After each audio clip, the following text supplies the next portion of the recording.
బతుకమ్మ విజయం ఎక్కడుందంటే వేదిక మీద అందరూ మగవాళ్ళు ఉంటే ఒక్కరో ఇద్దరో ఆడవాళ్ళు ఉంటారు. కానీ వాళ్ళందరూ ఆడవాళ్ళు ఉంటే నేను ఒక్కడే మగవాడు.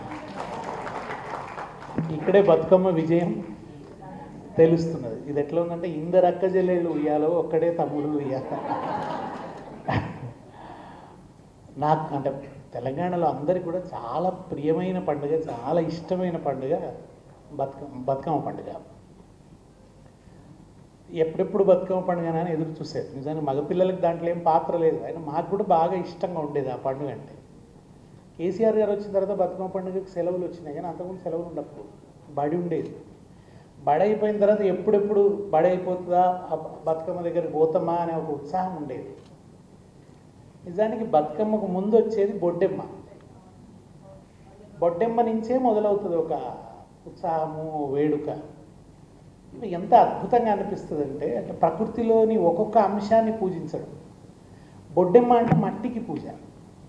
మట్టితో బొడ్డెమ్మని చేసి అది కూడా ఒక గుట్టలాగా చేస్తారు, ఒక పర్వతంలాగా చేస్తారు. అంటే ఆ గుట్టల చుట్టూ అల్లుకున్న సంస్కృతి. మనకు భాగవతంలో కూడా కృష్ణుడు గోవర్ధనగిరికి పూజ చేయమంటాడు. ఆ గోవర్ధనగిరికి పూజ అంటే ఇంద్రుడికి కోపం వచ్చి ఆయన పెద్ద వర్షం కురిపిస్తే అదే గోవర్ధనగిరిని ఎత్తి మొత్తం కాపాడుతాడు గోకులాన్ని అంతా కూడా కృష్ణుడు. అంటే ఆ కొండల మీద కురిసే వాన అది ప్రవహించి వాగులై వంకలై పొలాలకు నీళ్ళిచ్చి చెరువులు నింపి పంటలు పండి, కనుక ఆ పర్వతాకారంలో అంటే పర్వతాలకు కూడా ఒక పూజించడం, ఉన్నతంగా ఉండాలని కోరుకోవడం, ఔన్నత్యాన్ని పూజించడం. ఆ బొడ్డెమ్మ చుట్టూ కూడా చాలా అద్భుతమైన పాటలు ఉంటాయి. బొడ్డెమ్మ బొడ్డెమ్మ కోల్ బిడ్డలెందరే కోల్ నీ బిడ్డ నెల గౌరు కోల్ నిత్యమల్లె పువ్వు కోల్ నిత్యమల్లె చెట్టుకు కోల్ నిత్తే నిలువోసి కోల్. ఈ పాటల నిండా ఎంత గొప్ప భావాలు ఉంటాయో అంత అందమైన నుడికారపు సొప్పు ఉంటుంది. తెలంగాణ భాష తీయదనం, తెలంగాణ భాష సొగసు, ఆ అందం దర్శించాలంటే మనం బతుకమ్మ పాటల్లోనే చూడొచ్చు. మళ్ళీ ఈ పాటలు కట్టిన వాళ్ళంతా ఎవరు? ఇవి రాసిన పాటలు కావు, కట్టిన పాటలు, మౌఖికంగానే ప్రచారమైన పాటలు, ముఖతః ఎవరు రాసి పెట్టిన పాటలు కాదు. రాసిన వాళ్ళు పండితులు కాదు, ఏదో సంస్కృతం నేర్చుకొని పంచకావ్యాలు నేర్చుకొని వ్యాకరణం తెలిసి ఇట్లాంటి వాళ్ళు కాదు. ఎవరు మరి ఈ పాటల కర్తలు? సాధారణ మహిళలు, శ్రామిక మహిళలు, నిమ్న వర్ణాల నుంచి వచ్చినటువంటి మహిళలు. వీళ్ళు కట్టిన అద్భుతమైనటువంటి పాటలు. ప్రపంచంలో ఇంకే జాతికి కూడా స్త్రీలు సృష్టించిన ఇంత సాహిత్యం లేదేమో అని నేను అనుకుంటాను. స్త్రీలు సృష్టించిన ఇంత సాహిత్యం, ఇన్ని వేల పాటలు, కొన్ని వేల పాటలు. నిజానికి చాలా ఇవాళ మన స్మృతిపత్రం నుంచి పోయిన ఈ పాటలు అన్నీ లేవు, చాలా తక్కువ గుర్తున్నాయి. తెలంగాణ ఉద్యమం వచ్చిన తర్వాత మళ్ళీ అందరం ఆ పాటలన్నీ పుస్తకాలు వేయటం లేదా రికార్డు చేయడం ఇదంతా చేస్తున్నాం. కానీ అసలు మా అమ్మ ఎన్ని పాటలు పాడేది, అవి రోజుల కొద్దీ పాడే పాటలు, ఒక్కరోజుతో అయిపోదు పాట. బతుకమ్మ పండుగ అంతా నడుస్తుంది ఆ పాట. ఒక్కొక్క పాట 3 రోజులు పాడేది, కథ 3 రోజులు ఉండేది. ఆ పాటలో చెప్పే కథ 3 రోజులు 4 రోజులు ఉండేది. తెలంగాణ పాటలు కూడా మన ఉద్యమంలో పాడితే కూడా ఒక్క చరణం ఉండకపోవు. మా 6-7 చరణాలు 7-8 చరణాలు, నా 7 చాలన తెలంగాణ 10 చరణాల పాట. మేము రికార్డింగ్కి పోతే ఆ స్టూడియోలో ఈ డప్పులు కొట్టడానికి వాయించేవాడికి వచ్చిన వాళ్ళు, అరే ఇదేందండి మీ తెలంగాణ పాటలు ఇంత పొడుగుంటాయండి అని అంటే నేనేం చెప్పానంటే, మా పాటలు రేడియోలో అడ్వర్టైజ్మెంట్ల మధ్యన వచ్చే పాటలు కావు. టీవీలలో రేడియోలో అడ్వర్టైజ్మెంట్కు మధ్యన వచ్చే పాటలు కావు. సినిమాలో కొద్దిసేపు మిగతా క్రైము వ్యవహారం ఇదంతా అయిపోయినప్పుడు ఏదో మధ్యలో వచ్చే ఎంటర్టైన్మెంట్ పాటలు కావు. అవి వాటికి ఇచ్చే సమయం తక్కువ. అడ్వర్టైజ్మెంట్లు ముఖ్యం, అక్కడ అడ్వర్టైజ్మెంట్లే వినాలి. వాటికి మధ్యలో పాట కనుక దాని నిడివి చాలా తక్కువ, పొట్టిగా ఉంటుంది. కానీ మాది జీవితం ఎంత పొడుగో మా పాట అంత పొడుగో. కనుక మా పాటలు అంత సుదీర్ఘంగా ఉంటాయి. అట్లా సుదీర్ఘమైన పాట. ఈ పండుగ వచ్చిన సమయం కూడా చాలా ఆహ్లాదంగా ఉంటుంది.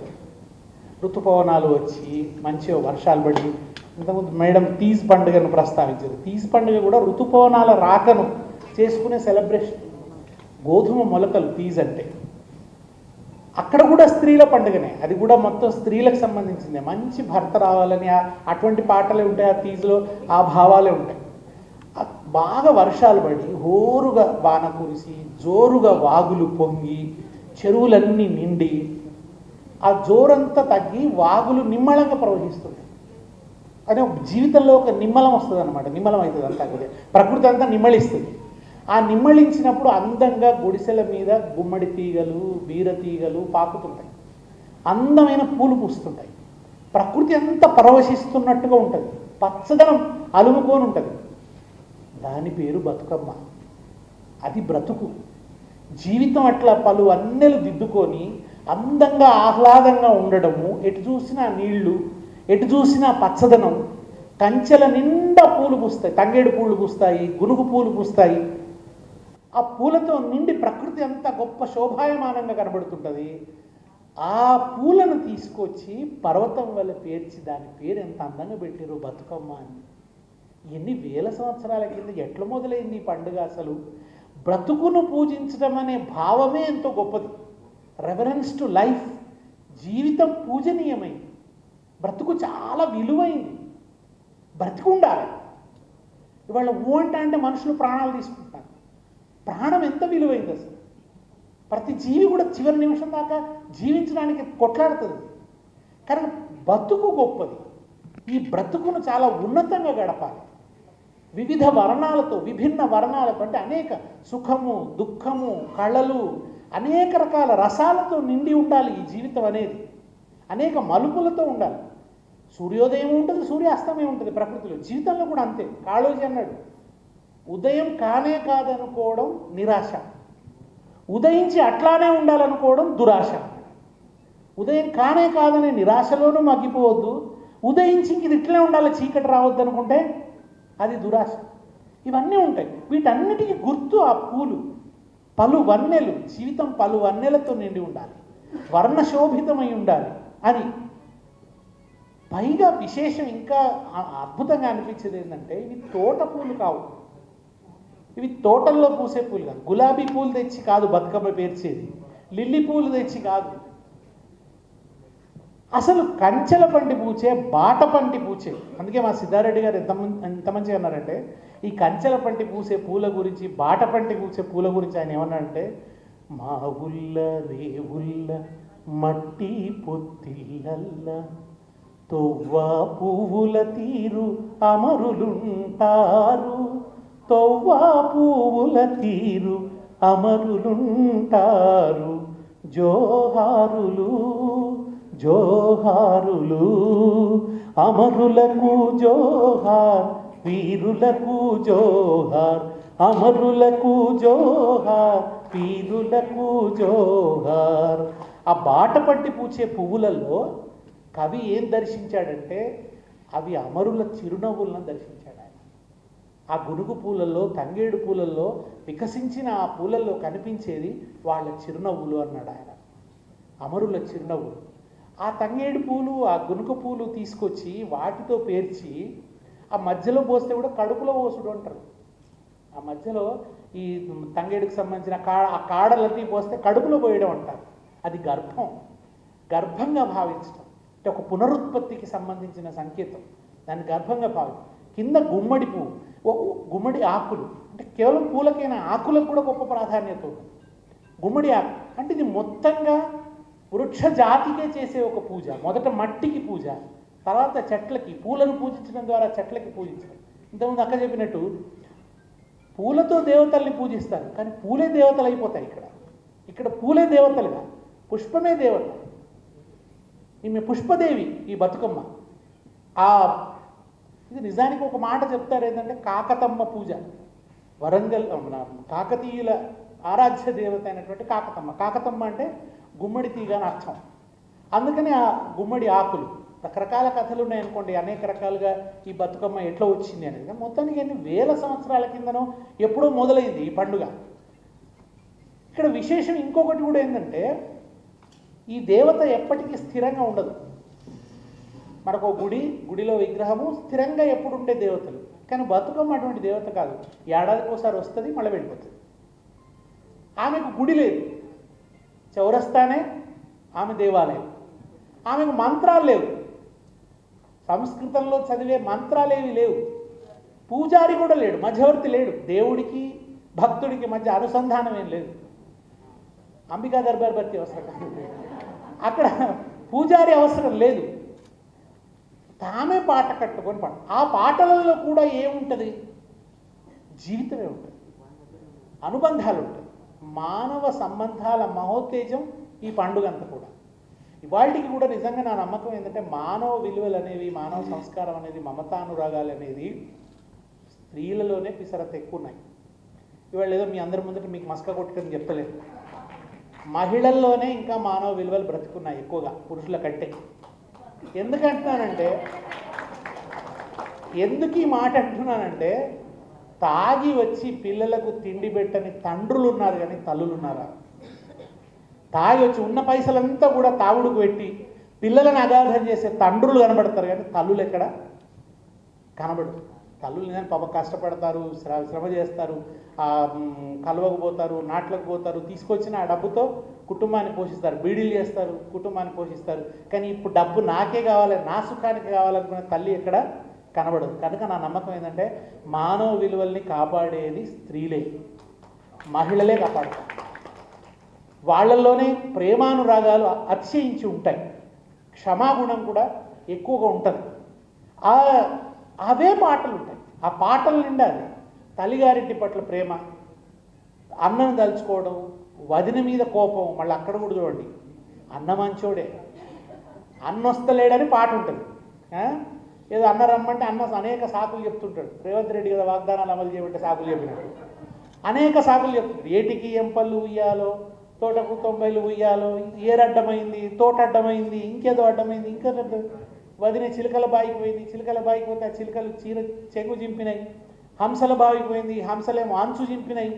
ఇవన్నీ చేసేట్లు మా వదిన రాణిస్తలేదు, మా అన్న వస్తలేదు అని మళ్ళీ వదిన మీదే కోపం. అంటే అన్నను అనబుద్ధి కాక అన్న మీద ఉండే ప్రేమ ఉంటుంది.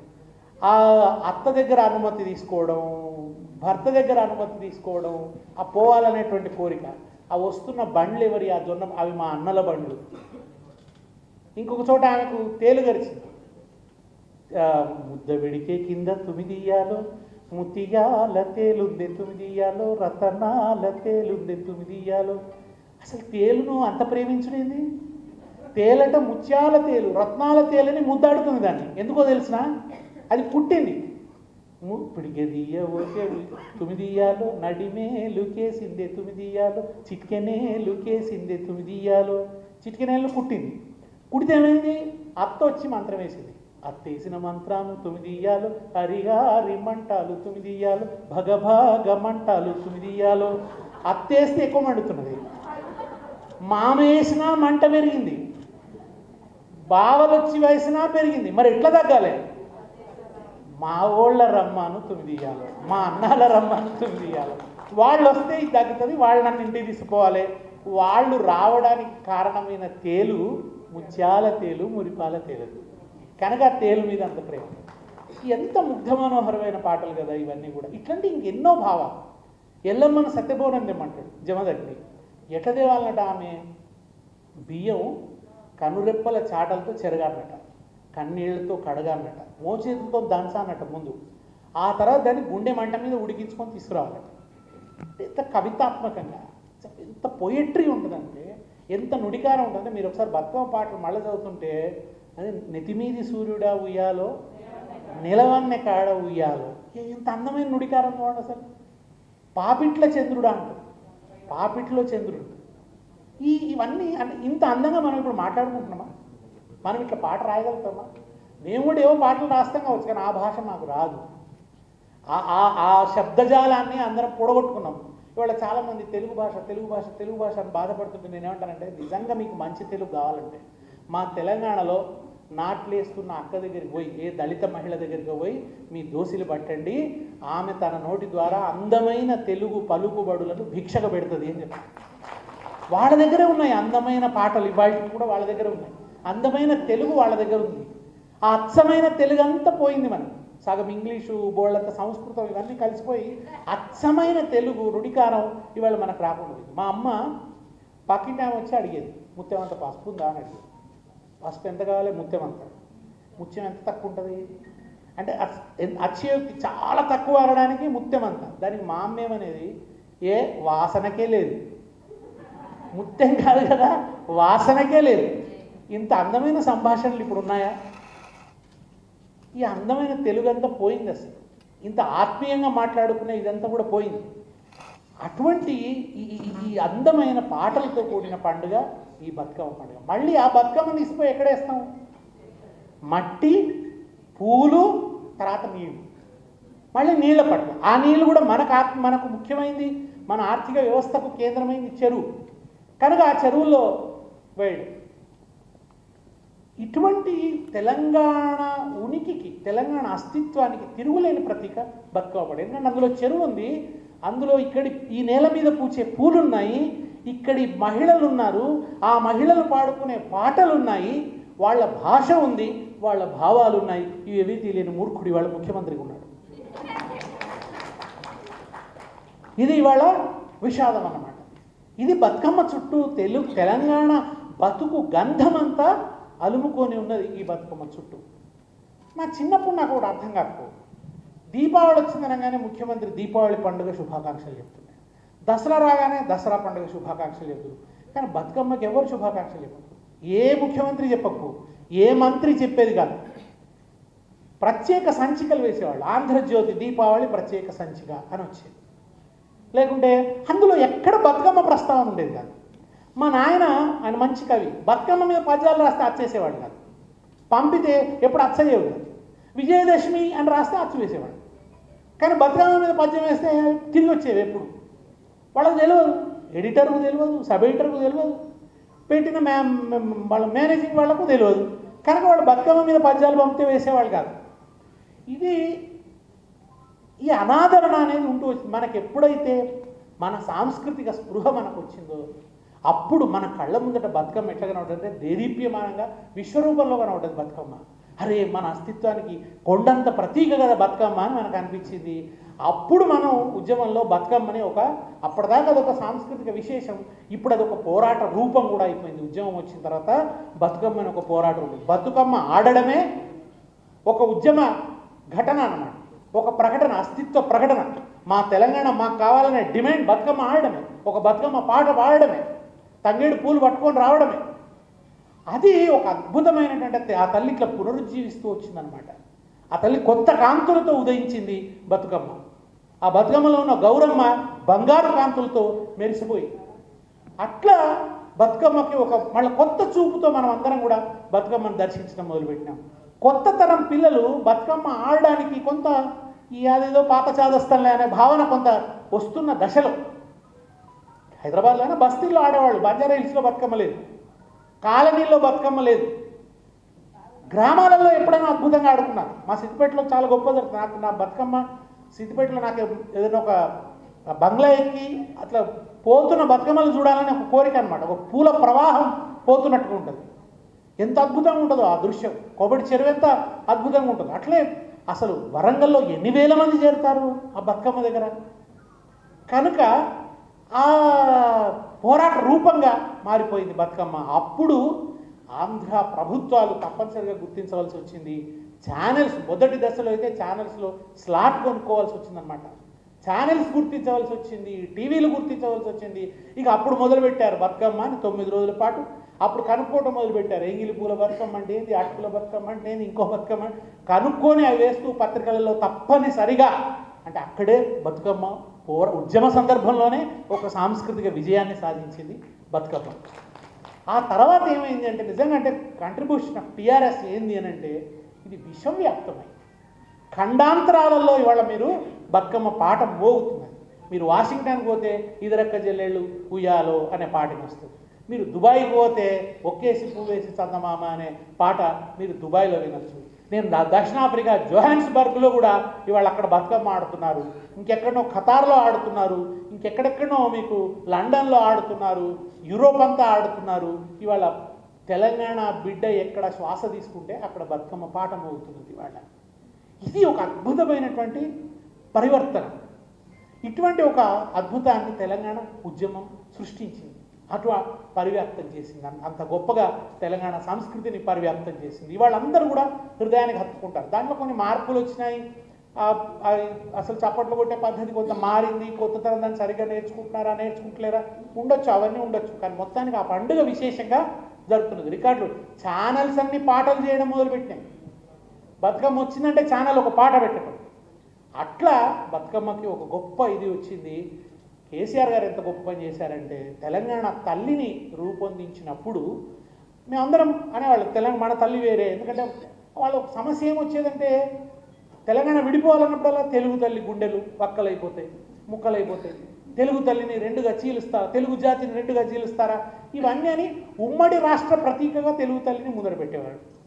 అరే ఇట్లయినప్పుడు ఈ ఉమ్మడి రాష్ట్ర ప్రతీక కాదు, మనకు వేరే ప్రతీక కావాలని చెప్పి మనం తెలంగాణ తల్లిని సృష్టించుకున్నాం. తెలంగాణ తల్లిని సృష్టించుకున్నప్పుడు మేము అనేది ఆ తల్లి జొన్న కర్రలు పట్టుకొని ఉంటుంది, ఆ తల్లి ఇట్లా మనలాగా ఇట్లా ఇవన్నీ ఆ వర్ణనలన్నీ చేసేది. కానీ కేసీఆర్ గారు ఎంత అద్భుతంగా ఆలోచించారంటే వీటన్నిటితో పాటు ఆమె చేతిలో బతుకమ్మ ఉండాలి, ఆమె చేతిలో బతుకమ్మ ఉండాలి. బతుకమ్మ ఉంటేనే ఆ యూనిక్ ఇది వస్తుంది అనమాట. బతుకమ్మ ఉంటేనే ఆమె తెలంగాణకు ఒక తిరుగులేని ప్రతీక అవుతుంది. కనుక చేతిలో బతుకమ్మ ఉండాలన్నాడు. ఆ బతుకమ్మ పెడితే నిజంగా స్త్రీ శక్తికి కూడా నిదర్శనం, మన చెరువులకు నిదర్శనం, మన ప్రకృతికి నిదర్శనంగా, మన సాహిత్యానికి సంకేతంగా, మన కళలకు సంకేతంగా ఆ తల్లి చేతిలో బతుకమ్మ ఉండాలి అని. ఒడ్డాణం ఎందుకు అన్నాడు రేవంత్ రెడ్డి. తెలంగాణ తల్లికి ఒడ్డాణం ఎందుకు? బతుకమ్మ పాటలనే ఉంటుంది. ఘనమైన పొన్న పువ్వే గజ్జల ఒడ్డాణమే అని ఉంటుంది. మా పాటలనే గజ్జల ఒడ్డాణం ఉందా, నీకు తెలియదు, ఏం చేస్తాము?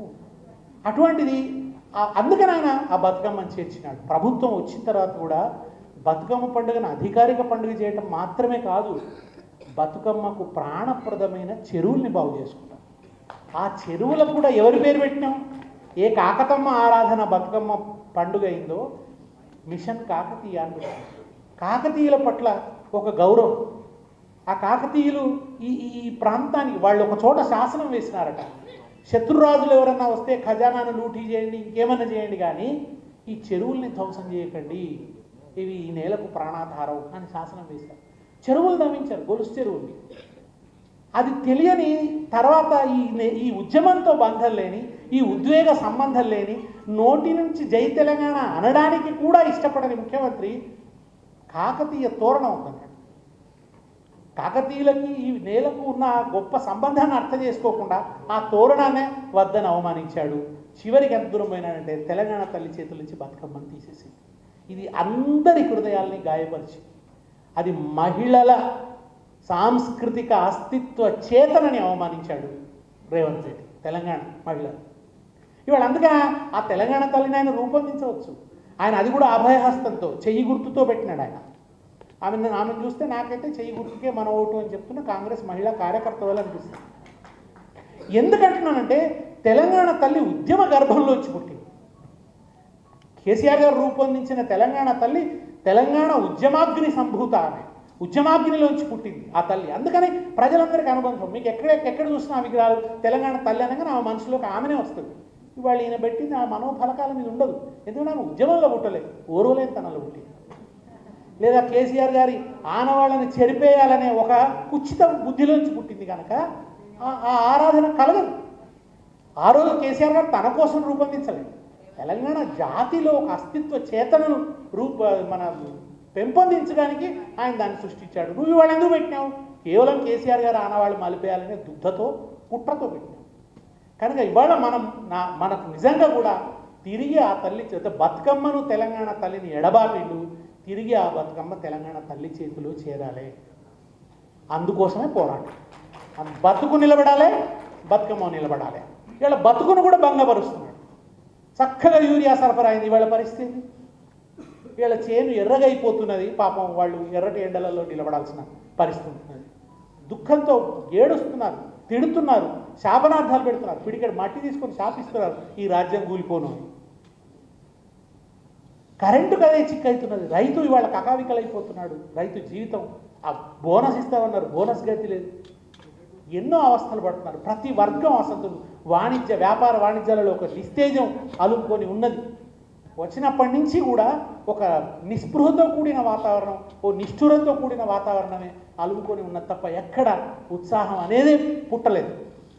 అటువంటి ఒక వాతావరణం ఇవాళ తెలంగాణ అలుముకొని ఉన్నది. బతుకమ్మ పండుగను కూడా నిరాదరణకు గురి చేశారు. ఇంతకుముందు చెప్పినట్టు ఆ చీరలు ఇవ్వలేదు, చీరలు ఇచ్చేది 3 చీరలు ఇవ్వాలని మాట్లాడాడు. ఒక చీర ఏది 3 చీరలు ఇవ్వాలన్నాడు, నాణ్యమైనవి ఇవ్వాలన్నాడు. అసలు చీరలు ఇవ్వలేదు. ఏ పండుగ కూడా ఆయన బట్టలు ఇచ్చిన పాపాన పోతలేదు. ఆ పండుగను గౌరవించాల్సినటువంటి పద్ధతిలో ఆయన గౌరవిస్తున్నటువంటి పరిస్థితి కూడా కనబడలేదు. కనుక తిరిగి ఈ నేల హృదయం తెలిసినటువంటి పరిపాలన రావాలి.